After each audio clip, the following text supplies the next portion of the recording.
I want to welcome everybody to the August show of I Am Piscataway, and this month we have head football coach from Rutgers University, Greg Schiano, stopped by the I Am Piscataway. We also have footage from the football camp with Tajae Sharpe, as well as the bicycle rodeo and a couple of concerts. And where you see me in the background is National Night Out. We have footage from that.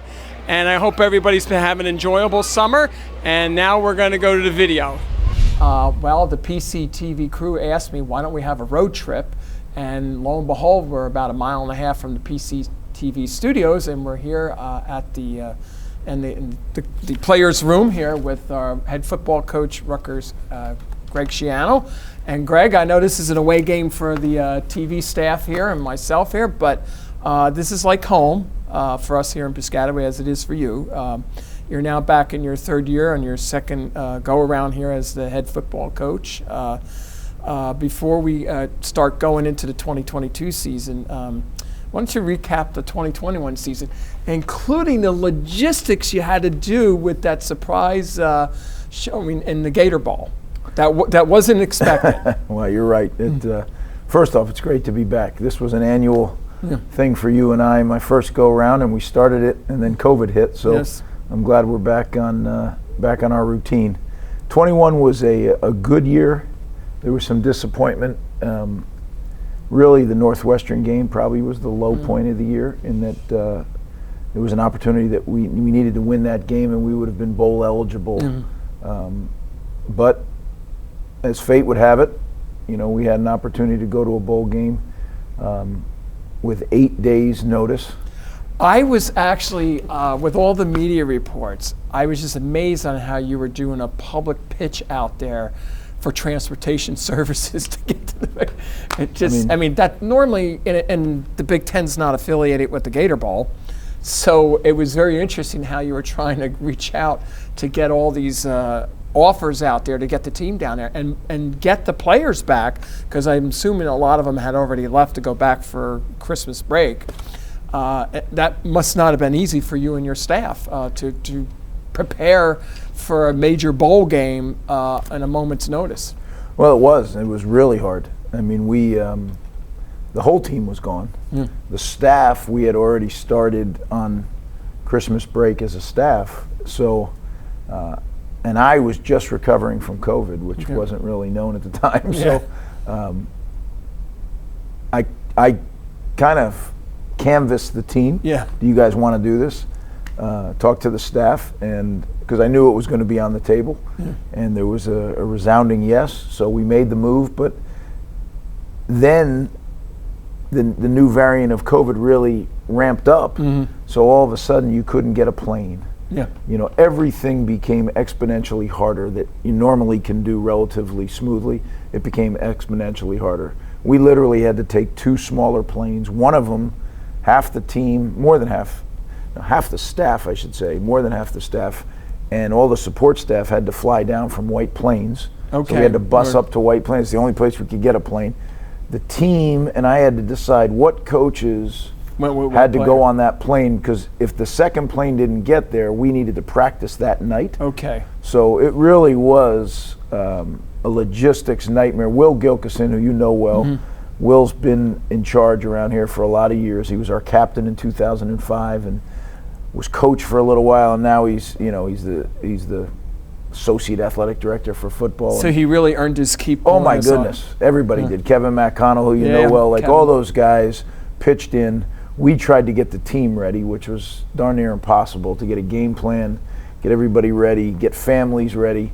But everybody did it, and we had a really good trip. The players did. The coaches, I think it was a tough one, but the families had a good trip. And I thought we played, what happened is, initially I thought we were going to have the entire team back. And then a couple of the guys who were NFL caliber guys decided their agents, I think, spoke some, look, we got to be careful here. So we didn't have some of them, but I didn't care. I wanted our guys to experience. It had been a while since Rutgers football had been to a bowl game. I wanted them to experience that. We played a lot of guys. And, we turned the ball over going in right before the half. We were going to tie the game and go into halftime with a tie football game. And we turned it over, and then things got away from us. But I thought the kids represented Rutgers in a great way. and it was awesome for them to see what a bowl experience is like. I think it whetted their appetite, and I think it's going to serve us well going forward in future bowl games. So when the call came into you, did you think somebody was playing a prank on you? No, because it kind of happened over. Look, there was a time a week before where we thought another team might not go, and that one we would have been much more prepared for. It was actually 2 weeks before. Yeah. And when that went by the wayside, then I kind of told the team and coaches, stand down. Okay. So then 2 weeks later or so, it became a different reality, but the same thing. We're going to a bowl game, and but I'll tell you what, it was the hardest. I've said this publicly. It was the hardest thing I've done in coaching. Those 8 days, literally, and maybe maybe it's because I'm getting older, but I mean, it was hard. There wasn't a lot of sleep, but I thought it was really good for Rutgers as a program and as a university.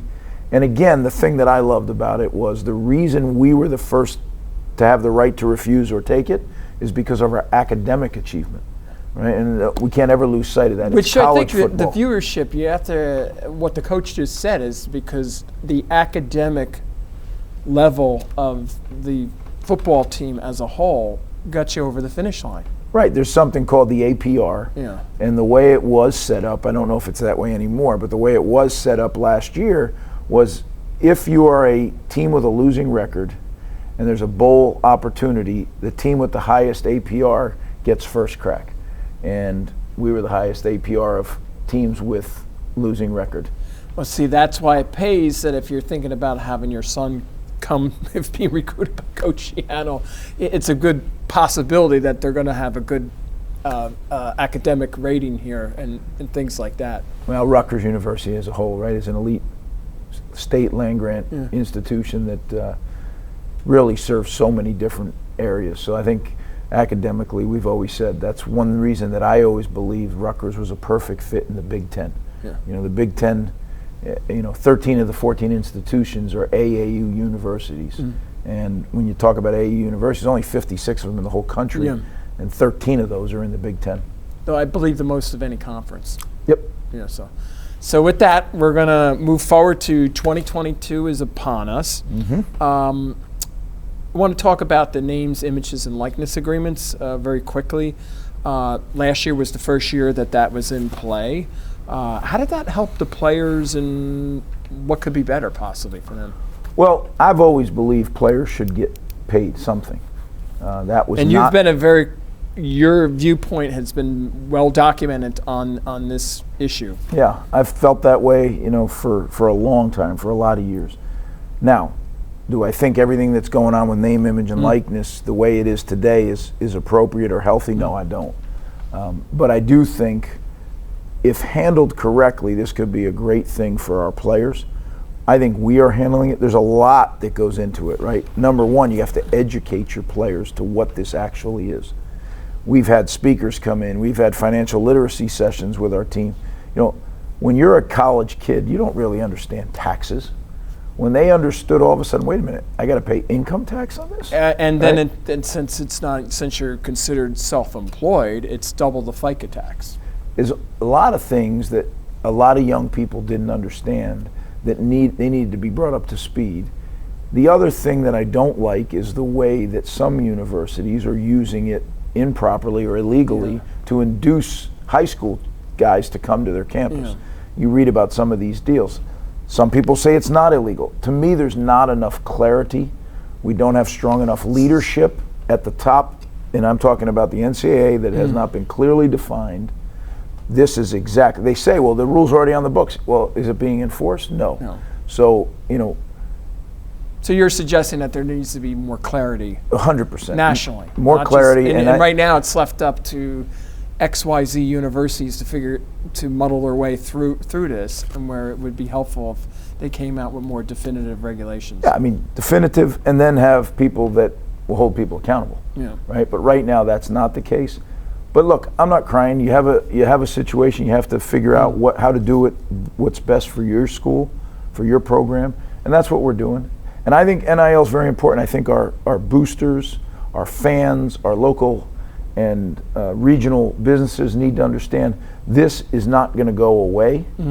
The professionalization of college athletics, the cat's out of the bag. So now how are we going to handle it? There's no going back on that. That's right. So now we have to learn how we want to handle it at Rutgers.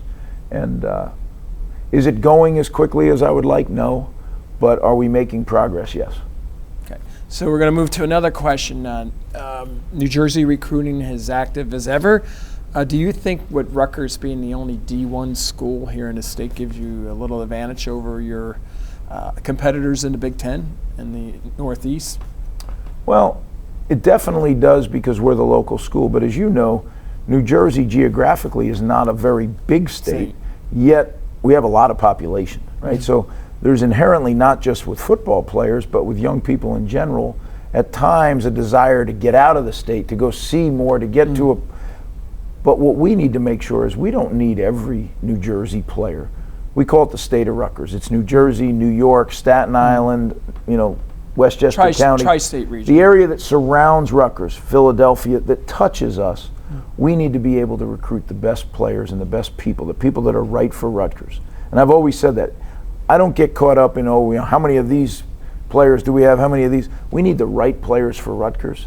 And you know what? We've proven that we know who they are. There's some guys on the wall behind me that didn't have a lot of scholarship offers and are still playing in the National Football League. Right. And that was from our first go. Yeah. So, I think we've proven that we can evaluate. We just have to stick to our guns. These are the right people for Rutgers. That's good. And in that realm, 2022 was a top recruiting year for you, and you're obviously working on the 2023 class. There's been a conga line of prospective candidates coming here over the last couple of weeks. What type of player are you looking for to come to Rutgers? Well, that's a deep question, right? Number one, they have to be a cultural fit. So our culture is family, trust, chop. And that could be an hour show in and of itself. But do they fit us culturally? And then do they love football? Now I say that, those are two immensely important things, but they better be a great player before all that. Otherwise, I might want them to, be my friend or marry my daughter, but they got to be a great football player first. Then, after you get that figured out, are they a cultural fit and do they love football? If they love football, this is a great program to be a part of. If they don't, if they just like football, probably the wrong place for them. Okay. The incoming players for the 2022 season, both the freshmen and some of the transfers, what kind of impact do you think they're going to have from the start here in the season? I don't ever really count on them, because think about yourself. I think back to when I went to college. You have no idea how a kid's going to respond to being away from home. You have no idea how they're going to respond to the academic challenges that present themselves. So I literally, when I do depth charts, it's a pleasant surprise if a freshman comes in and plays. It's not that I ever say they won't. I just say, you know what, I can't count on that until they show me that they can handle all the new things that have been introduced into their life. So I don't like to put pressure on them, no matter how highly ranked they were, because there's enough pressure on them already. I let that play out, and we know, when Ray Rice showed up, it didn't take but one practice to say he's different, right? When Anthony Davis showed up, he's different, right? So there's been some freshmen that have shown they're different, and they will play. But we leave that to let it happen, don't make it happen. So the spring game finished up back in April. It's been a couple of months. You've had some time with your staff and yourself to evaluate how it went. How have the summer workouts been going compared to what happened in the spring game? Well, I thought spring was very productive. I thought we got better, especially on a position that is the most important for us right now, and that's the offensive line. It was a weakness of ours in the first 2 years. We need to get better there to have a chance to be competitive in the Big Ten. Summer workouts are going great. Coach Jay Butler, who's back with us for a second go-around, he's literally the best in the business. He was with me all 11 years the first time. He was with me in Tampa, and first guy I called when I accepted the job. He does an incredible job. He's got a great staff. He's got several of our former players on his staff, plus his old lieutenant, Mike Tufo. Okay. So, we got a great strength and conditioning staff they're doing a tremendous job with them. They've done all since we got back, but summertime is their time. They prepare. I look at it in phases. They prepare the team in the summer for us to have a great training camp. If we have a great training camp, then we have a chance to have a great season. But you can't put the cart before the horse. So in other words, what you're saying is when you get into the latter portion of the season, the stamina that's built up during the summer workouts may give you an extra edge down the road when you really need it. Well, they allow you to stay healthy. Yeah. It's a long season. It's a physical season, especially in the Big Ten Conference. Yeah. So if you're developed physically and you've done the right things and then you continue to take care of yourself, you have a chance to have a healthy team in the last month of the season. And what you do in November is what they're going to remember. You got to win in November. Make or break or whether you go to a bowl game. So, special teams has always been a strength for the university.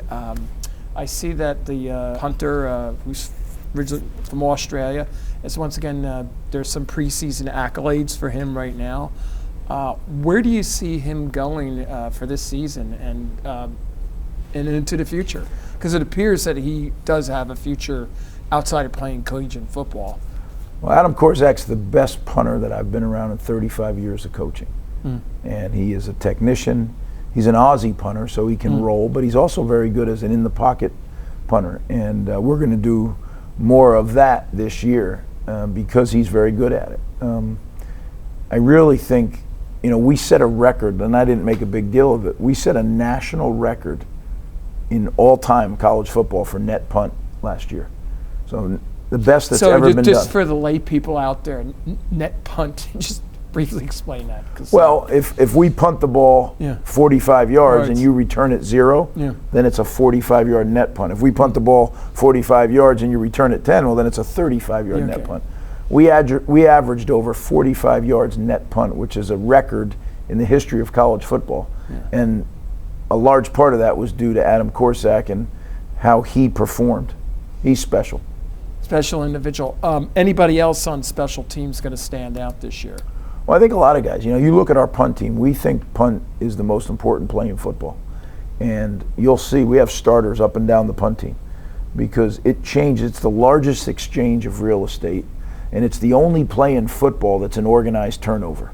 So you start on offense. You have to protect the punter.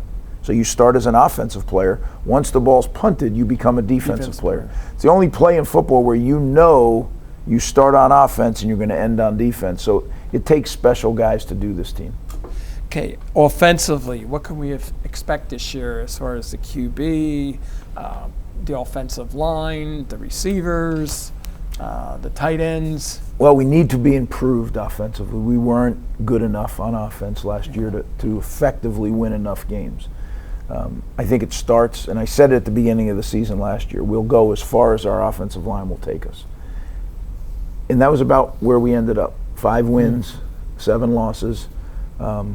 We need to improve immensely. We made some moves in the transfer portal. We brought in 4 transfer portal offensive linemen, I think, that are going to help. We also recruited 7 freshmen. So we have 11 new offensive linemen in the program since the end of last season, which to me is a really big commitment of resources to a situation that I thought was not proficient. Quarterback position, we have our returning starter, Noah Vedral. We have some really good young quarterbacks behind him. So I think there's going to be tremendous competition. I think we have a good running back room. We supplemented our receiver room with 2 transfer portal guys, one from Syracuse and one from West Virginia, who I think are going to be real contributors.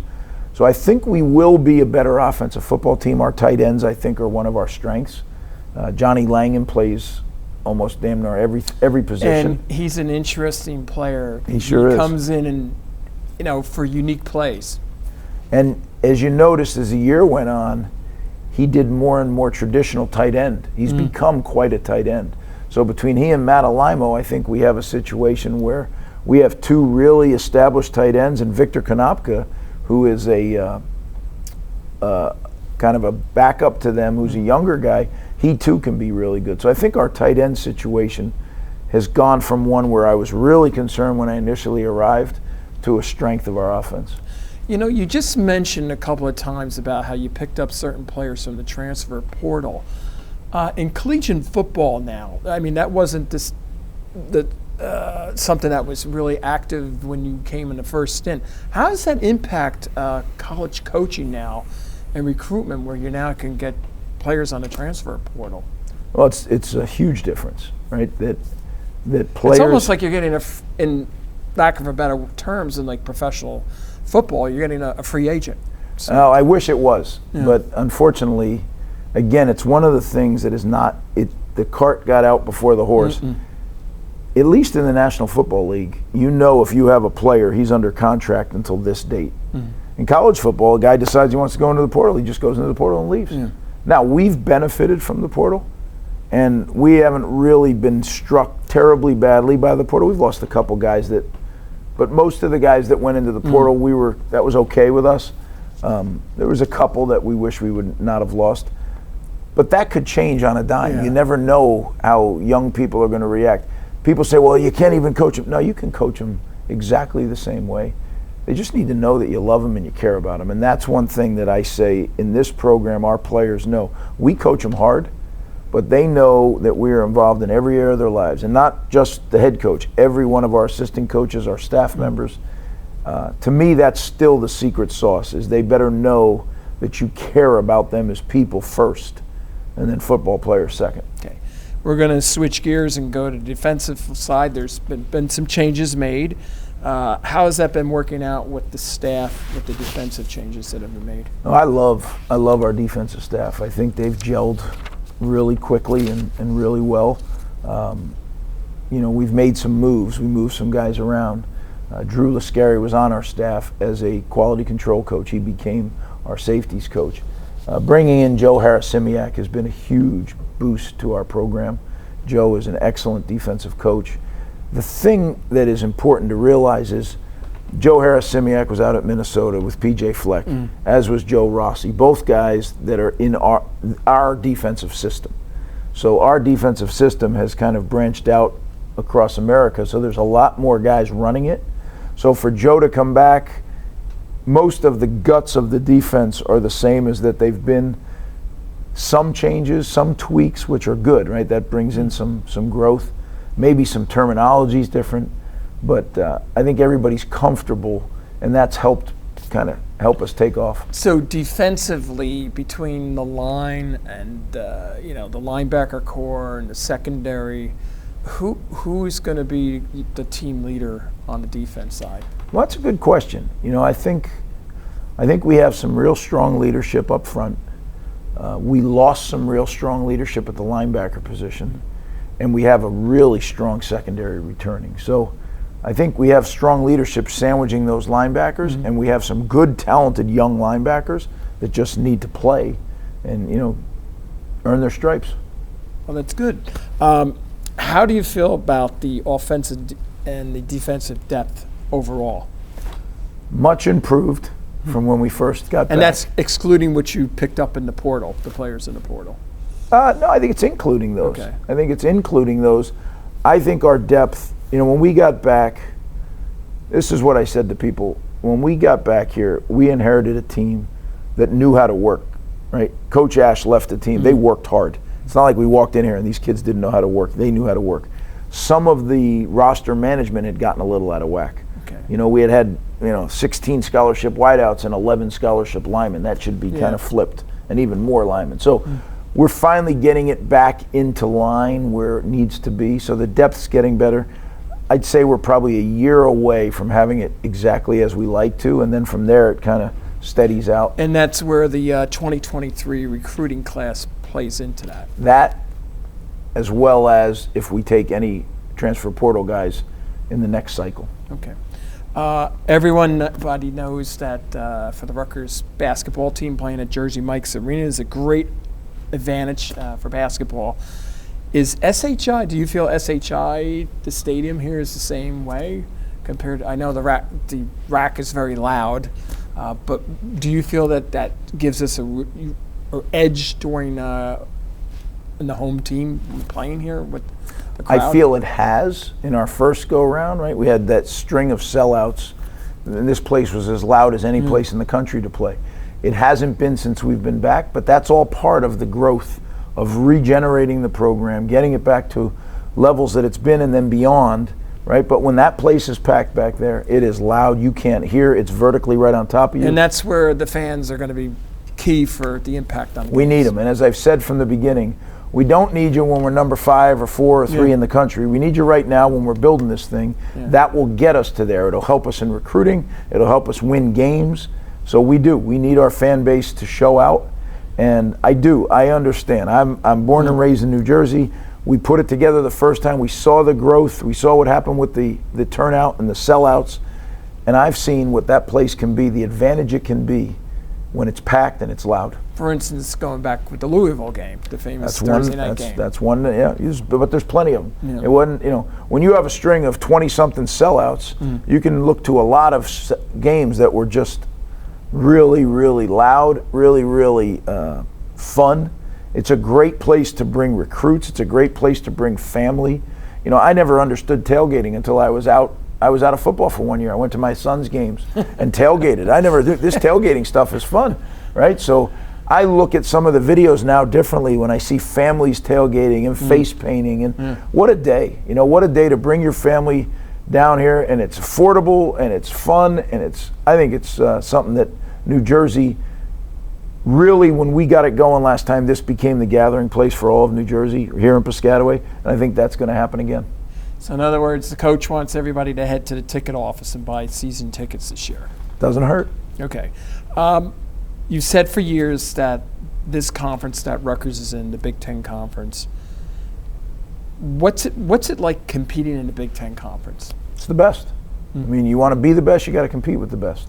The thing that I love about the Big Ten, though, and we mentioned it earlier, is I call it this sweet spot of academic excellence and big-time college football, right? When you look at the schools that are competing in the Big Ten, I mean, there's other conferences where they play good football, but consistently there's not that level of academic achievement. To me, that's what makes the Big Ten different than everyone else. And it's relatively close. It's not as spread out as some of the other conferences to a certain extent. Minnesota's a pretty good trip, I got to tell you. 2.5-hour flight, but consider what some of the other conference, if you're in the WAC, I mean, you may have to go 4 or 5 hours to go to. Yeah, if we're in the WAC, I'm probably not making the trip. Yeah. Okay. As your time of coach, was there one mentor that really shaped you the way that you coach, or do you just try to take something from each person that you've worked with over time? Both. I've had incredible mentors, but I look back at every head coach I've worked for, from Mike Miela, my high school coach, to Dick Anderson, who you remember coaching here at Rutgers, Joe Paterno, right? Dave Wanstead, Butch Davis, right? And then later to work with a good friend, Urban Meyer. I took stuff from him. So I think every stop, and everybody thinks about the head coach that you worked with, but I've taken so much from my assistants. I just got done meeting with Augie Hoffman, who's a very successful high school head coach at St. Joe's. He's going to be a successful college head coach someday. I'm meeting with him and I'm learning from him, right? So coaching, to me, I love the business because we all take from each other, and it's okay. Probably the last question we're going to wind up with is your expectations for this season, but more importantly, what is going to be the challenge in the Big Ten right here? I know you're in a very tough division, in a very tough conference. What do you think is going to pan out with the Big Ten as a whole for a college football season? Well, I mean, last year Michigan unseeded Ohio State, but Ohio State's been the gold standard in our league for a while, right? So when you're building a football team in the Big Ten, especially in the Big Ten East, you have to build a team that eventually you can beat Ohio State, and that's pretty hard to do. So they're the standard. Everybody else is trying to catch them, and as I've said many times, we're chasing moving targets. Penn State, Michigan, Ohio State, they're not waiting for us, right? So we need to step our game up even more to catch them and then eventually pass them. So with the closeout, what do you and your bride do for spare time when you're not eating, sleeping, breathing football here? Well, there hasn't been a ton of spare time in this, with COVID and then this rebuild. But we love living here in Piscataway. We walk our little community up there, as we were joking before. So I think I'm going to sign them on if there's potholes up there. You're going to. I will be one of your signalers. Okay. That overgrown grass, I'll let you know. Okay. But look, it's really cool for us. And as I tell our recruits, where we live, right? It's a great town, and you can be in 40 minutes in so many different environments, whether it's New York City, the beach, the mountains. I think this is one of the more unique places. I've lived many places as a coach. Living here gives you the opportunity to do so much. I don't have a lot of time to do it, but when we do, man, there's a lot of good stuff to do. Okay. Well, I want to thank the Rutgers University head football coach, Coach Schiano, and Piscataway resident for stopping by Ion Piscataway, or allowing us to stop down here for an away game down here at SHI Stadium. And we, on behalf of myself and the Piscataway family, we wish you and your team, your coaching staff, the best of luck for the 2022 season. Thanks, Mayor. I appreciate that. Good. You know, I'm doing this. I'm putting this day together. You know, for the kids, y'all are the future of the community. You know, so I wanna you know, shout this day out to y'all. We're gonna go out here. We're gonna have some fun. Obviously, I'm a Piscataway resident. I went to Piscataway High School. Graduated in 2012. Won 2 state championships here under Coach Higgs. Went on to play at UMass, and I was drafted in the 5th round in 2016 by the Tennessee Titans. So I just want to let you guys know today that, you know, you too can be up here one day, you know, giving back to the community. Whatever you guys want to do in life, whether it's through sports, whether you want to be a doctor, lawyer, whatever it is you want to be, you can do it. Just put your best foot forward. You got to work hard, chase your dreams, and anything you want to come true, you can make it happen.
Y'all been waiting for one that they adore, one for spreading love, not for making wars. Hey, look, man, we got some serious one-on-ones going on over here. They said we ain't dodging no smoke, so we got the serious one-on-ones going on. That's QB1 right there. Y'all watch out for that boy. He gonna be something. That I put some work in. I could be perfect and still nervous. Shut the lights out like steel curtains. My purpose, yo, hurting y'all cause I'm alive. Everybody out here praying for my demise. Yeah, I could've died, yeah, I could've cried, but I chose to rise above it. Now watch me fly. Getting tired of the labeling, telling me about everything I'm able in, knowing that I'm capable of turning the tables like every day I've been trying to prove you wrong. Let me say again, I could be the one y'all competing with. I could be the one y'all believing in. I could be the one y'all ask to be the leader in. I could be the one to be evil with the ink pen. I could be the one that never had to see a plan B, showing y'all the path, we all family. And y'all could be the one too, if y'all understand me. Long as you never let them tell you what you can't be. Y'all, I could be the last one standing. I could beat the competition. All right, let's give a round of applause to Tajae Sharpe here. Come on. I want to thank the Pepsi Corporation for donating all the Gatorade here today. So let's give a round of applause. That was on behalf of the Piscataway bottling plant. Once again, I want to thank everybody for coming out, everybody who participated.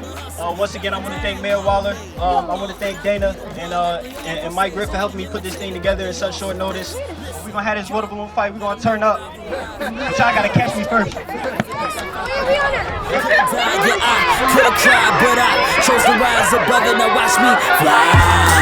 Getting tired of the labeling, telling me about everything I'm able in, knowing that I'm capable of turning the tables like every day I been trying to prove you wrong. Let me say again, I could be the one y'all competing with. I could be the one y'all believing in. I could be the one y'all asked to be the leader with. I could be the one to be even with the ink for pen. I could be the one that never had to see a plan B, showing y'all the path for y'all family, and y'all could be the one too if y'all understand me. Long as you never let them tell you what you can't be. Yeah.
great to be here, and we are just so happy to be back and having our concerts again.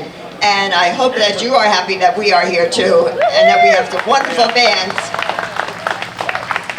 So we've got a nice, wonderful season lined up for you. And good evening, everyone. Come on, let's give it up. I want to see some excitement here. Come on. All right, without further ado, it's only been 2 years.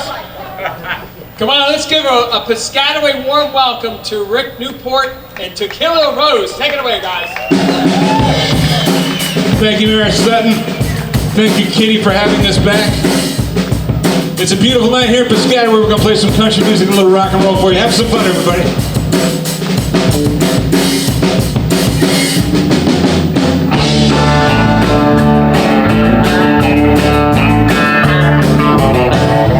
You can push this. Well, if I had money, I'd tell you what I'd do. Go downtown, buy a Mercury or two. Crazy about a Mercury.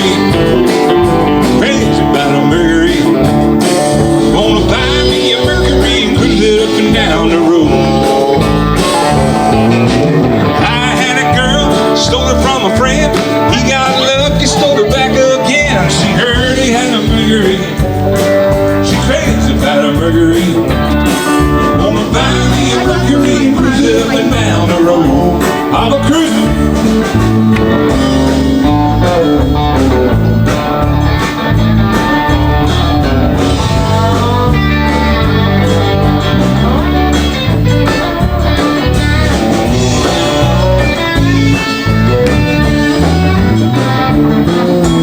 Hey there, woman, looking so fine, riding around in a Mercury 49. She crazy about a Mercury.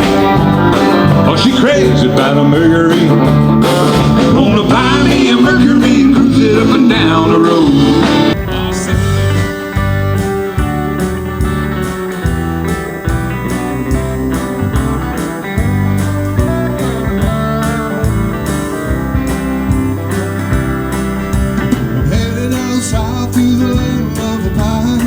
Thumbing my way into North Carolina, staring up the road, pretty God I see it light.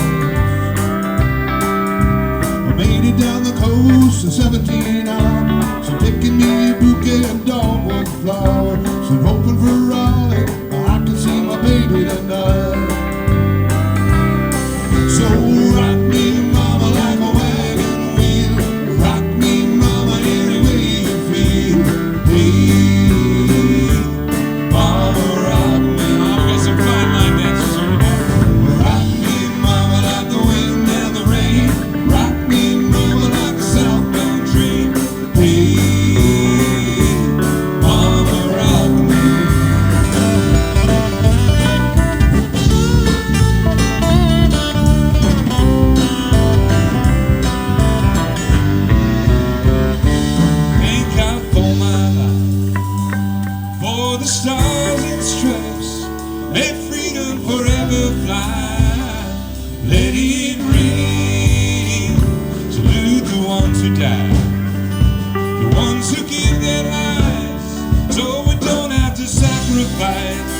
All the things we love, like our chicken pie, cold beer on Friday night, veggies that fit just right, and the radio. I like to see your sunrise, love in a woman's eye, feel the touch of a precious child, and no mother's love beside her.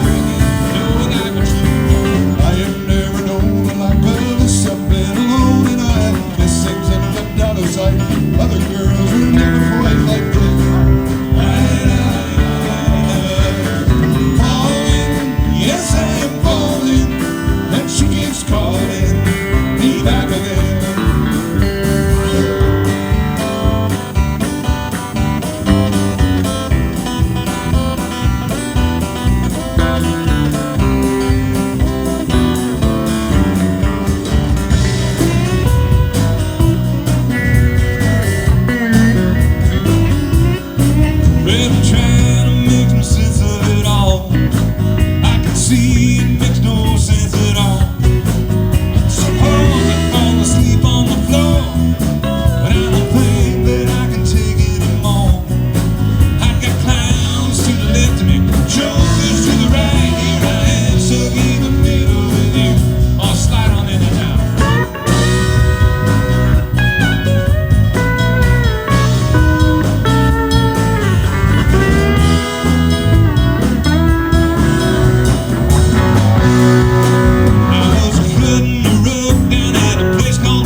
good. I ain't even bought no tickets yet.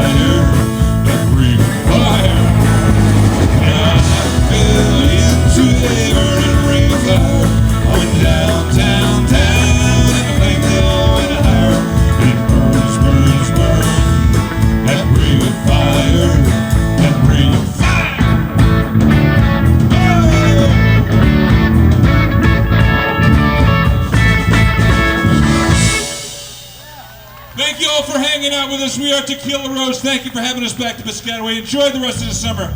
Thank you so much. Good night, everybody. And we have a brand new band for you this evening, performers, and it's Julian and Dominique. So we're welcoming them to Piscataway for the first time. They don't need any introduction here. And Julian and Dominique, you're going to make us sweat tonight? Yeah! Right? There's going to be dancing? That's the plan. Okay, that's the plan. So let's give a nice Piscataway warm welcome to Julian and Dominique. She likes to get up, but she never comes late. She never bothers people. You know why, ladies and gentlemen? That is why that lady, she's a champ. Doesn't like rap games with Baron or Earls. She won't go to Harlem and Herman and pearls. She won't fish the dirt with the rest of those girls. That is why that lady, she's a champ. I've been in between, that is nothing wrong. No one in between. I can bring you on, sail away with me to another world, and we're one more love into another. Alright. I saw the light on the night that she passed by my window. I saw the flickering the shadows of love with a blind. She was my woman. As she deceived me, I watched. It went out of my mind. Everybody sing with time. Here we go, everybody. Here we go. My,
the shine, shine on my love. I see trees of green, red roses too. I see the blue for me and you. And I think to myself, what a wonderful world. Piscataway. I see skies of blue and clouds of white. The bright blessed day and the dark sacred night. And I say to myself, everybody sing now, here we go.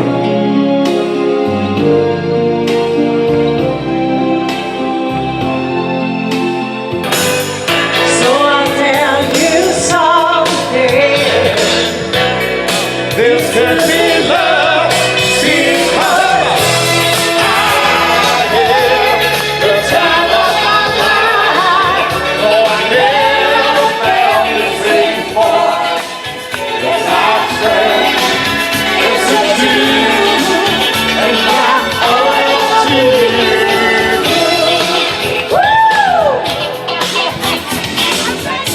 You ready? With my body and soul, I want you more than you ever knew. So we'll just let it go. Don't be afraid to lose control. Yes, I know what's on your mind when you say, stay with me tonight. Stay with me, and remember, you are the one thing, baby. I never know. So I tell you something. This to be love, because I am the time of my life. No, I never felt this before. Yes, I said, this is you, and I'm all to you. The time of my life. Oh, I never felt this. Never felt this way before. You gotta catch me. I'm all to you. The time of my life. Felt this way before. Yes, I swear. This is you, and I'm all to you.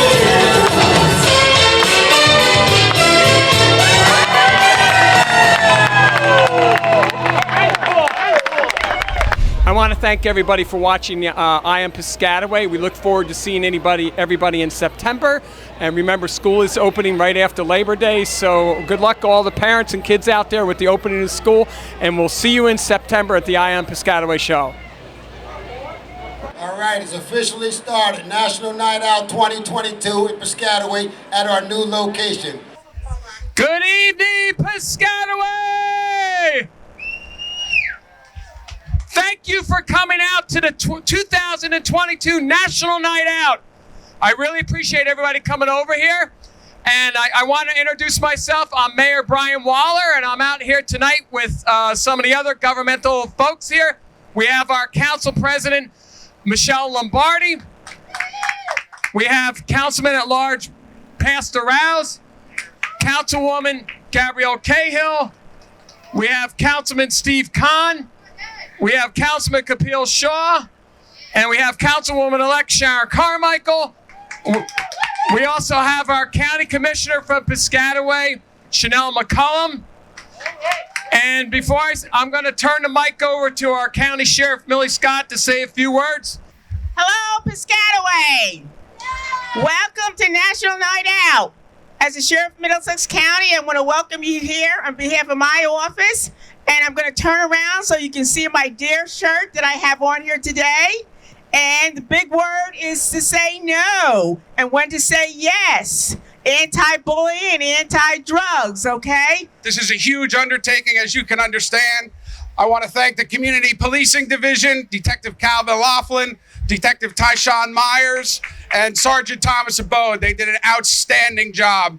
Moving it from Stelton Road down to this location here, behind the beautiful community center, was added a lot to it. So it was a big undertaking. I really appreciate their work in this.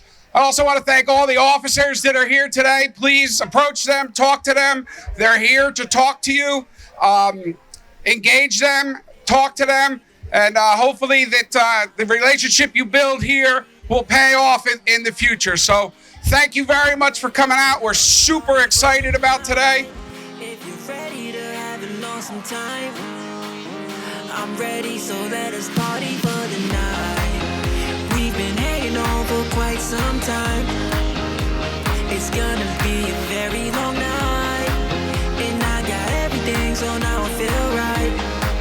If you're ready, then let us party for the night. If you're ready to have an awesome time, I'm ready, so let's party for the night. If you're ready to have an awesome time, I'm ready, so let us party for the night. Bottles and bottles and bottles, I'm popping some bottles and more, doing the most. How can I stop when I'm going? As long as it's green, I'ma go. Let us get low, partying like I'm the host, all white like I'm a ghost. Just so you know, I am the life of the party. I'm so bright, I can just glow. Feel so good when you alive, tasting the airs, I breathe in the night. Let's take a flight, we can go high, Vegas to Cali or even Dubai. Don't ask why, just say yeah. Anywhere that you can think of, we there. Facing our fears as we go on this ride. Loving this life, I'm ready for the night. I'm ready tonight. We've been hanging on for quite some time. It's gonna be a very long night, and I got everything, so now I feel right. If you're ready, then let us party for the night. If you're ready to have an awesome time, I'm ready, so let's party for the night. If you're ready to have an awesome time, I'm ready, so let us party for the night. In my red view, I got a clear view, but if I did to take a chance, I wanna dance, so I'ma ask if you would care too. Here's the truth, I'm feeling nice and you looking right, so let's share the room. A cup of ice and a double shot of whatever's got me in the mood.